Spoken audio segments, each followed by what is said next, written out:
Afternoon. Just a word about NIST. For over a century, NIST's mission has been to advance measurement science, standards, and technology for the benefit of the American people.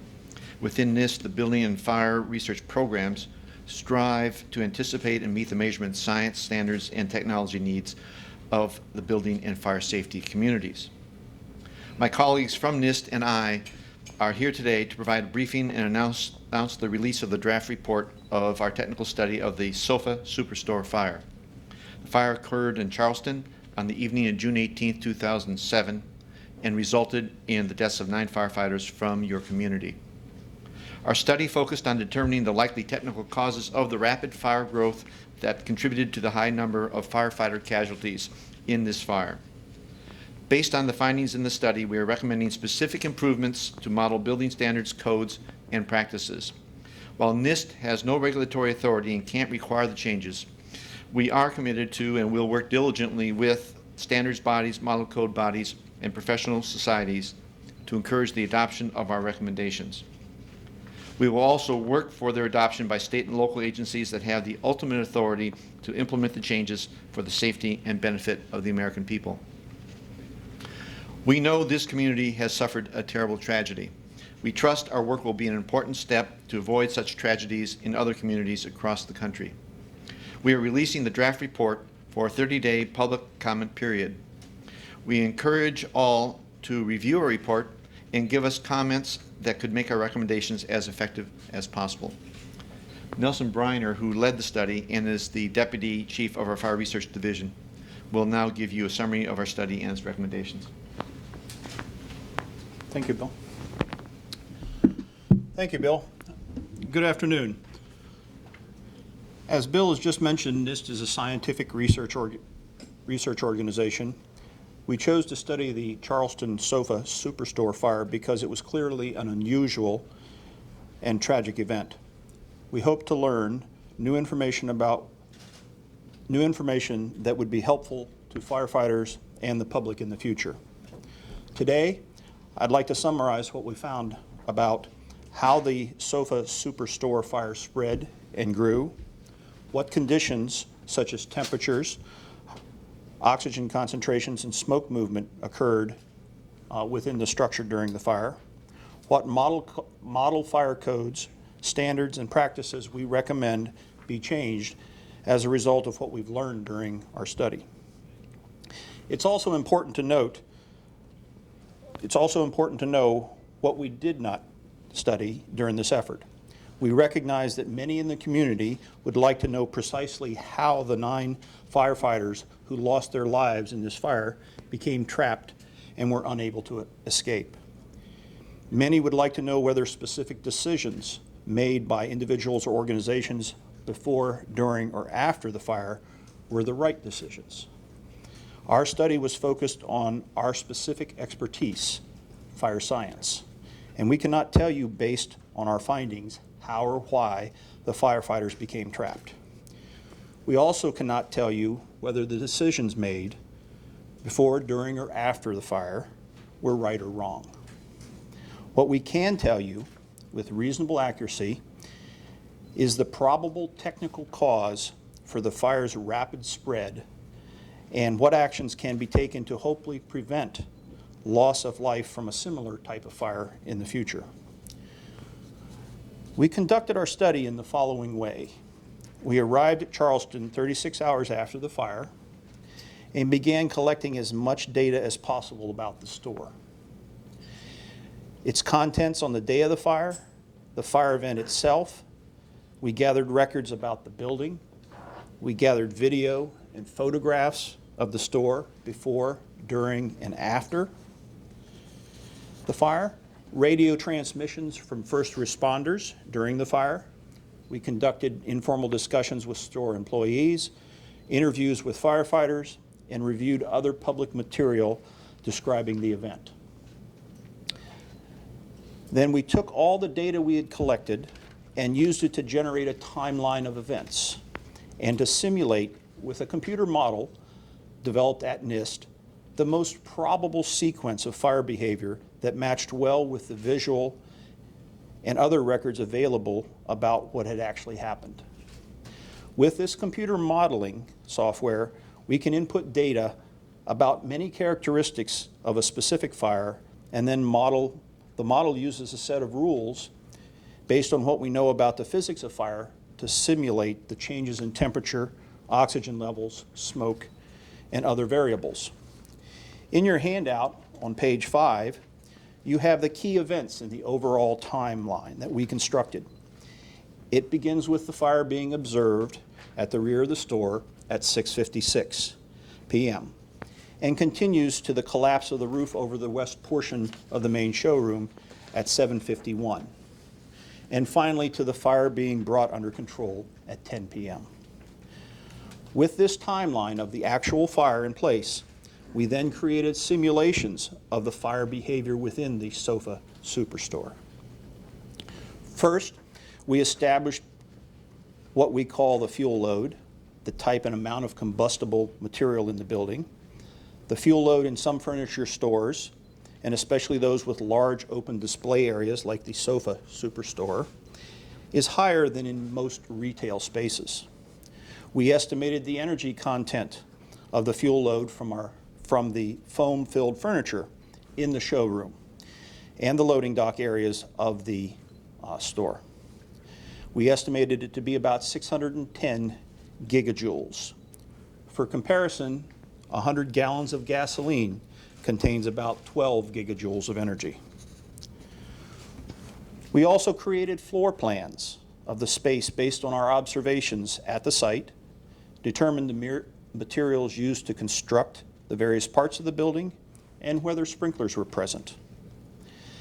We established which windows and doors were open, at what times, to determine the air and how the air and the smoke flowed. We gathered weather data. A key finding of this data gathering effort was the fact that the store did not have automatic sprinklers. Once we had described the conditions as accurately as possible, we ran several different simulations and matched them up against the photographs, the videos, the radio transmissions, interviews, and other data available that described the SOFA Superstore fire. The simulation that best matched the available data is the most probable fire sequence. I will show several of these simulations in just a minute. A technical computer simulation like this one is a science-based set of moving images that approximates how an event occurred. It is not identical to the actual event, since we don't have all the details of the store design and its comments, or the computing power to include every detail about this fire or any fire in the model. It can, however, tell us with reasonable accuracy what temperatures were like at various times during the fire, how the fire moved over time, what the oxygen levels were at different times and locations in the building, and how much smoke was generated by the burning furniture in the store and where it flowed. The simulations we created to visualize the SOFA Superstore fire were by necessity complex and time-consuming to run. Each simulation required about 4 days of computing time, and the entire study required more than 250 separate runs. While the fire engulfed both the store, showrooms, and the warehouse, our simulations did not include the warehouse since no firefighters were trapped in the warehouse, and the fire in the warehouse did not directly affect the fire in the showrooms. In this slide, I think we need to, somebody will.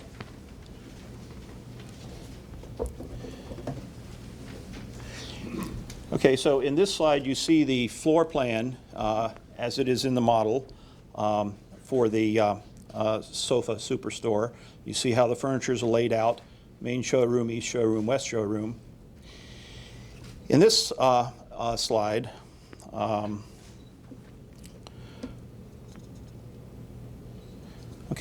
we're looking at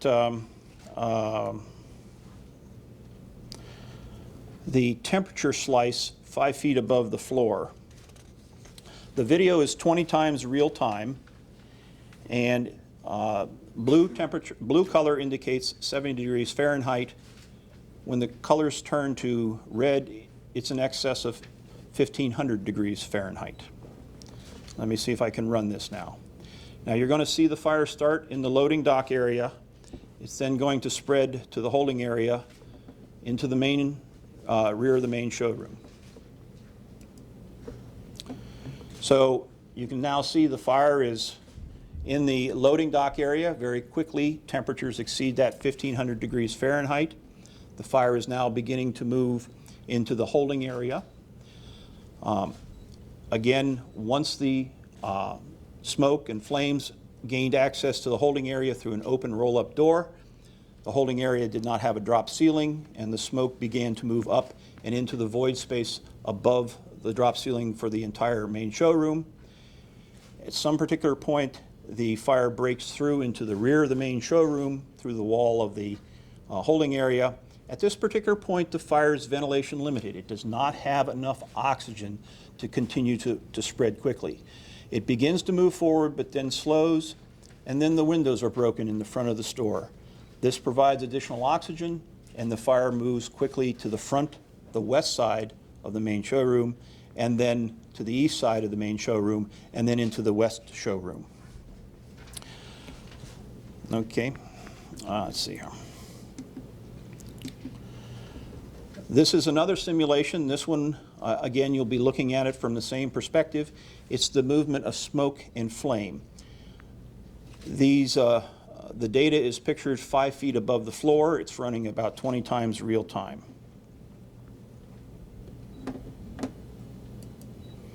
Again, you see the smoke in the loading dock rapidly accumulate. The smoke is now moving across the main showroom in the void space. Some smoke is making it into the west showroom. Again, the back of the main showroom, where the heaviest density of smoke is the fire is ventilation limited. It cannot grow very quickly because it doesn't have enough oxygen. The fire is about ready to break through. It has broken through now into the rear of the main showroom. It's now beginning to move a little bit forward, but it's limited again because it doesn't have enough oxygen. It continues to move a little bit, but not very quickly. And then about 24 minutes after the fire arrived, they break the windows, and again you can see the orange flame front move more rapidly to the front of the store on the west side, and then over to the east side, and then it moves into the west showroom as well. The next simulation is oxygen levels. Normal ambient air has about 21% oxygen. Previous research has shown that a person without oxygen from a breathing apparatus will have difficulty escaping if the air contains less than 12% oxygen. In these simulation runs, you'll see the changes in colors.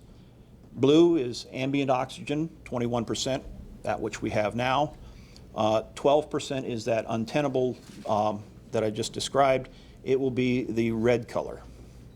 So again, you see the fire starting on the loading dock. It very quickly depletes the oxygen in much of the loading dock there. It begins to deplete the oxygen in the holding area. It does not move much into the rear of the west showroom. It moves into the holding area, and then it begins to breach the wall between the holding area and into the rear of the main showroom. Now the holding area has gone below 12%, and you can begin to see it's drawing down the concentration across the whole showroom. You can also see at the front there little bursts of blue. That's the fresh air coming in the front door. Excuse me. Again, the fire is ventilation limited at the rear, pauses, and then when they break the windows, the fire moves rather dramatically to the front of the main showroom. Excuse me. And you can see that at this particular point, the entire, all the showrooms are now completely untenable.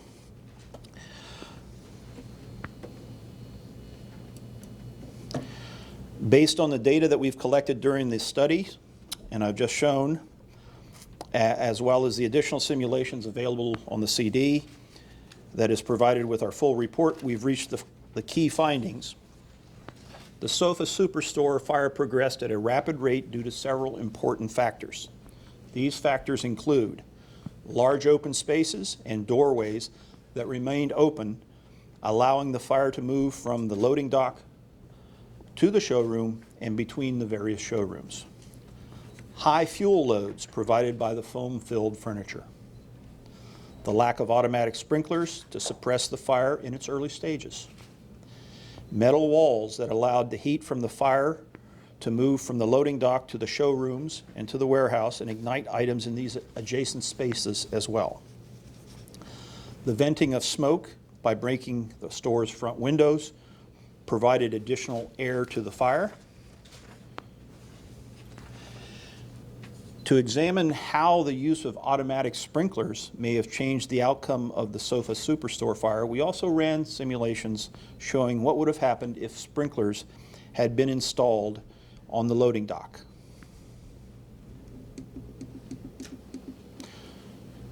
On the left, you see the temperature simulation that I showed you earlier. That is the most probable fire sequence. Temperature, 5 feet above the floor. Using the same color scale, 70 is blue is 70 degrees F, red is slightly over 1,500 degrees Fahrenheit.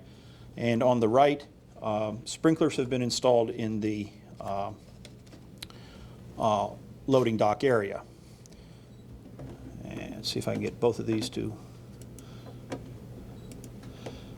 So I've started both simulations. If you don't see much activity on the sprinkler side, that is because the sprinkler is activated at 50 seconds and at 75 seconds, and they've controlled the fire on the loading dock. The conditions on the loading dock will remain blue for the rest of the simulation. They will remain tenable for the rest of the simulation. Again, the sprinklers activated within 50 to 75 seconds, and the fire does not spread beyond the loading dock.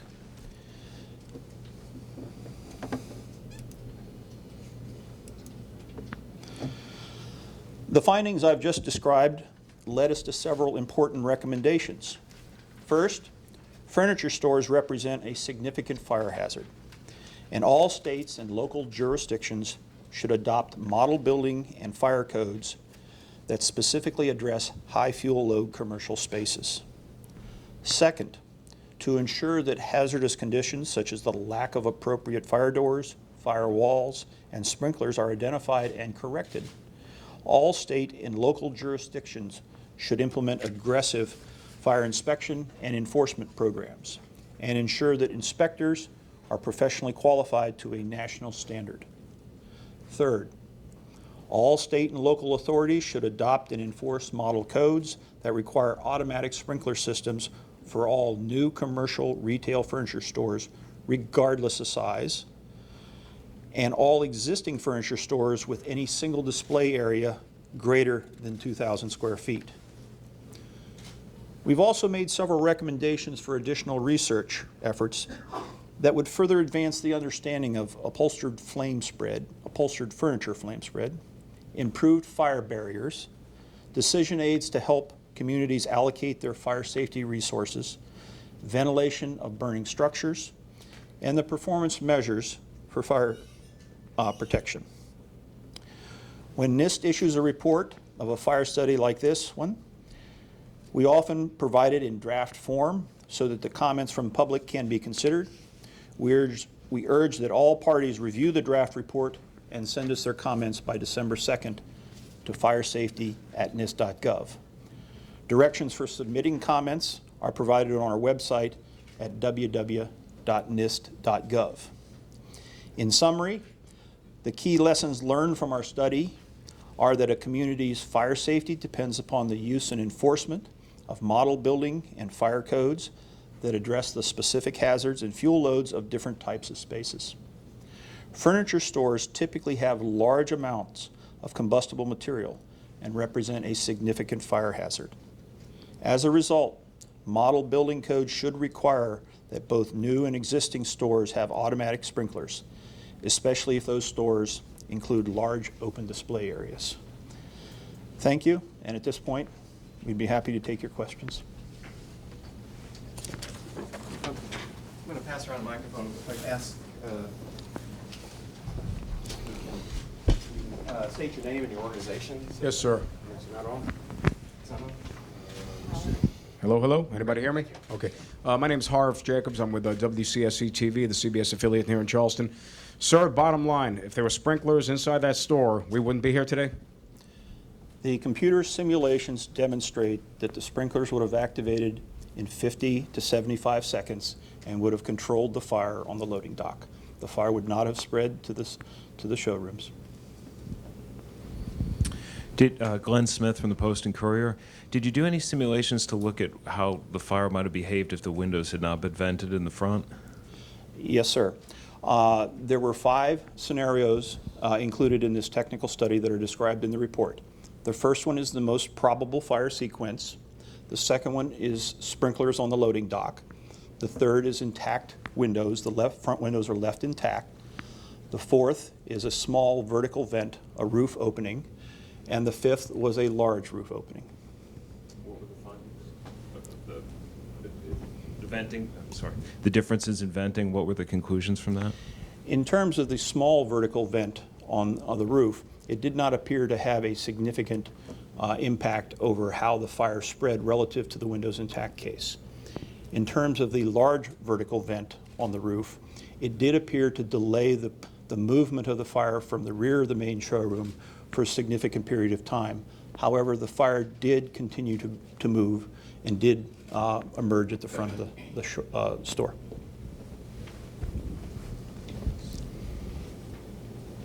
Other questions? Are you saying that, sir, are you saying the windows never should have been broken open during this fire? Our study focused on the fire spread within the showrooms.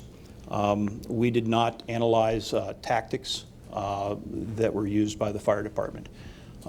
Ventilation is often used by fire departments. The study simulations demonstrate that when the windows are broken, it provided additional oxygen to the fire at the rear of the showroom, which caused it to move quickly to the front of the showroom. Did you ever arrive at a cause of the fire? What caused the trash material to ignite? No, we did not. Again, our focus was on the movement of the fire within the structure. The Bureau of Alcohol, Tobacco, and Firearms report indicated that the fire had been initiated in a pile of trash outside. Interviews with store employees demonstrated that when he discharged a fire extinguisher, that the fire was around the door frame at about the same, underneath the sort of around the door frame exhaust fan area in the loading dock, which was consistent with the fire moving inside.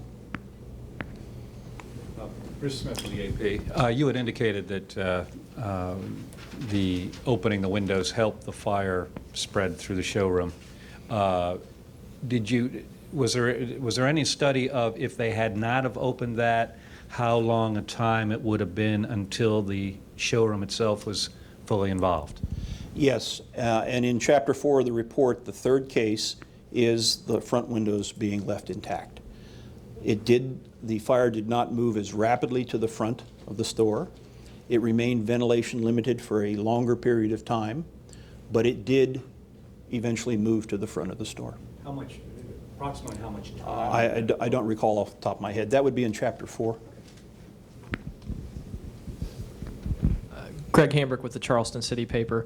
Can you give us a layman's description of the oxygen levels in the front of the store just before the windows were broken out? What the oxygen levels would have been, or not oxygen, I'm sorry, smoke levels. How thick the smoke was. Let's go back a little bit. Okay, once the fire had reached the rear of the main showroom, it had breached the wall between the holding area and the rear of the main showroom. At that particular point, the fire was oxygen limited, didn't have enough oxygen. So it was beginning to generate quantities of unburned fuel and smoke. This was collecting underneath the drop ceiling in the main showroom. The simulation demonstrates that at about the time that the windows would have been broken out, the smoke had reached near the floor. Photographs, video as well as still photos from the scene demonstrate that when they broke the windows, brown smoke flowed out of the windows immediately. Within a minute, the color of the smoke turned to a much darker black color. And with a minute after that, you had flames coming out the front. So with all due respect, sir, if you think people are trapped inside that place, how do you go in after them? You break the windows open, that's a problem. Ventilation, that's a problem. What do you do? Again, our study focused on understanding why the fire spread quickly within the structure. We did not analyze tactics or other considerations. You point out that inspectors and enforcement programs should be trained to national standards. How about firefighters themselves? Any recommendations along those lines? Or? I think that we believe that firefighters should, in all states, in all jurisdictions, should be trained to the national standards, yes. You had mentioned earlier that firefighters sometimes do use ventilation to deal with a fire. Why would that be? Wouldn't any ventilation just make flames bigger? It's not a correct statement to say that any ventilation would make the flames bigger. It's a function of where the ventilation is accomplished and where in the fire it happened. For example, if you look at the large vertical vent scenario that we did, and that you'll find in volume 2 of the report, introducing a large vertical vent delayed the progression of the fire from the rear of the main showroom to the front of the main showroom. It did not prevent it. The fire still moved, but it delayed it. Natalie Callow with ABC News 4 in Charleston. I understand that the renderings took quite some time for the computer simulations, but I understand there had been some delays. Can you explain the process of why it may have taken this long for the report? Well, first of all, we wanted to make sure that we were very thorough, accurate, and complete. Again, it takes a significant amount of time to get the geometry and the fuel and everything else into the model. It takes 4 days to run the model. You then need to compare the results of the model to the interview, the photographs, the video, everything you have, and then you go back and rerun the simulation if the fire is showing up at the wrong place at the wrong time. Initially, we were very interested in the path that went through the rear of the west showroom. The assistant chief had arrived on the scene, and he made several trips to the rear of the showroom area, and he didn't find any smoke or any fire at all. So we were interested in the fire transitioning or moving through those double steel doors at the rear of the west showroom. The simulations, we were not able to get the simulations to match that movement of the fire.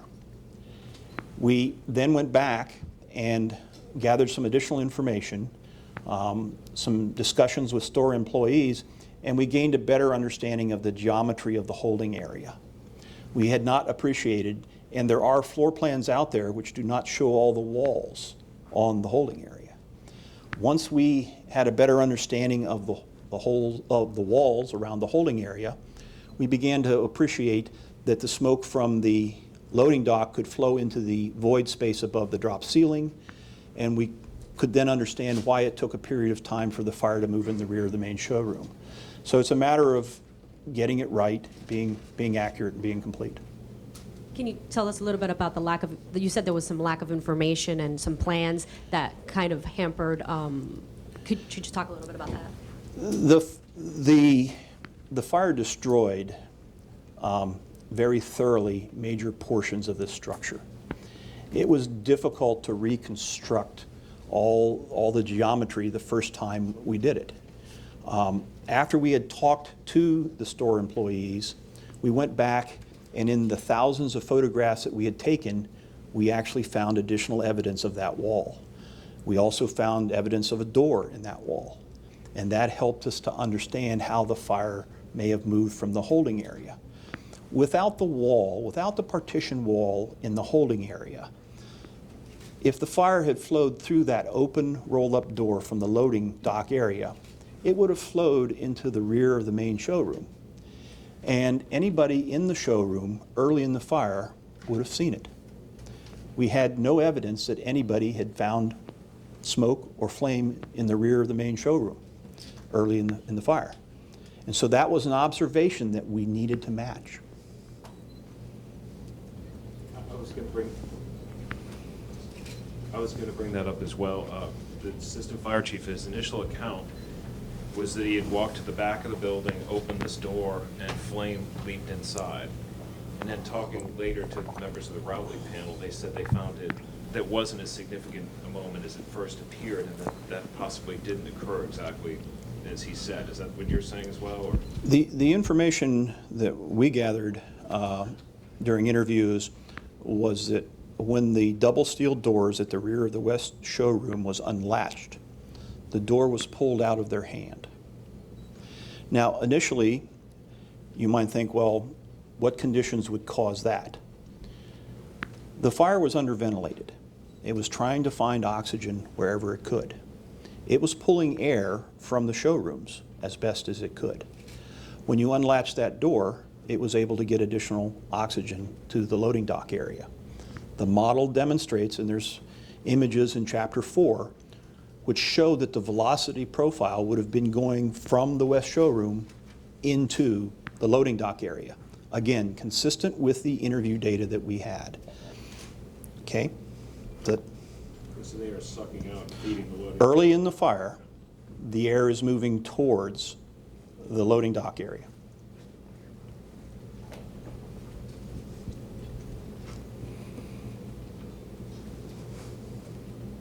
When you come out with a final report and make recommendations, what can your agency do to make sure they're implemented?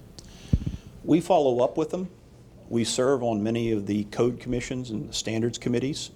So we do follow up with them to make sure they get implemented. If additional research is necessary to support that implementation, then we often do that. So there'll be a significant amount of follow-up. And with previous studies, we've been very successful in getting model codes revised now. There's a lot of discussion about sprinklers and the effect they had on the fire. There's been also a lot of debate over the months about illegal additions that were supposedly built at the store, things that weren't up to code. If everything had been constructed up to code at the store, how would that have affected the fire? If it had been constructed to today's model code, okay, and we work within the model code, understand that state and local jurisdictions get to adopt either all the model code or parts of the model code, okay? So North Carolina can choose to take this piece, Florida can choose to take that piece, okay? We work with the model code. The model code would have required that the main showroom be sprinklered.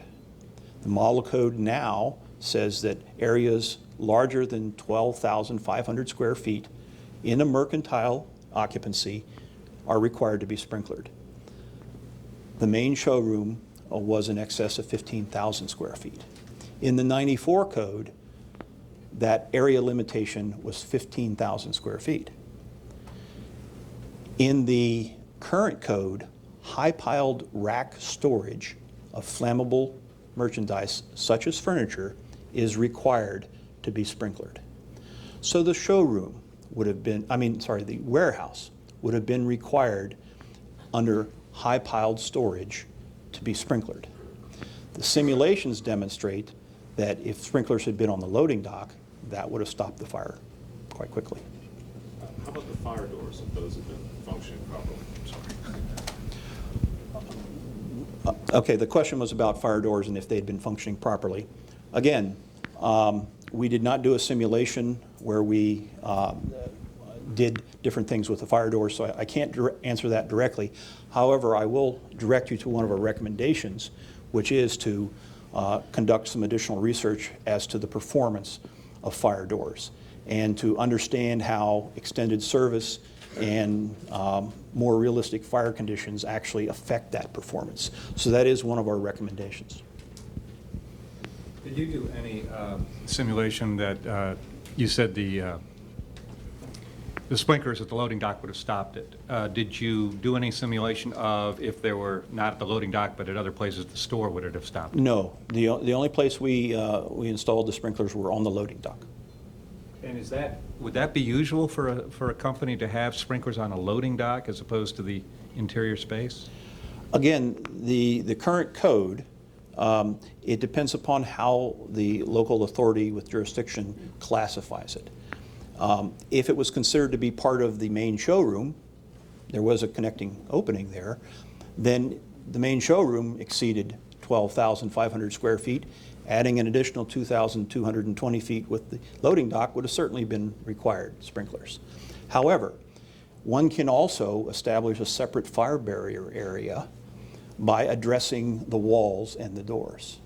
So if the doors had been all upgraded to fire-rated doors of a specific time period, and the walls, the metal walls of the warehouse as well as the rear of the west showroom had been upgraded, then that space could have been non-sprinklered. A quick question. I know you folks have done the World Trade Center and the nightclub fire in Rhode Island. Is this the first time you've done a study like on a furniture store fire like this? Is this new territory for you? Yes, this we've not done, to my knowledge, furniture stores. We've done a number of different venues, but not furniture stores. And was there anything out of this that seemed more dangerous, or how can you kind of quantify it? Again, it's the large open areas, it's the high fuel load represented by the foam-filled furniture, and it's the lack of sprinklers. You make recommendations as far as building codes, but there's nothing in here, or you haven't addressed the furniture itself and whether it should be manufactured to improve standards. Is that one of your recommendations to consider? Yes, further testing? that is one of the recommendations, is to understand the fire spread on upholstered furniture. But let me modify that just a bit. It's to study how the fire spread over furniture to help the industry arrive at safer materials. We are not making a recommendation in this particular study to change the codes and standards regarding furniture. I guess the other question, going back to the fact that it's a furniture store, do you think that a furniture store should have even more safeguards than a mercantile establishment? I think that the fuel load and the large open display areas represent a unique fire hazard. Yes, I do. Just to clarify, I know Consumer Protection has been looking at a new standard for furniture. For some time, it's been debated over the past couple of years. They're taking commentary. You won't be entering that debate at this time? That's not connected to this study.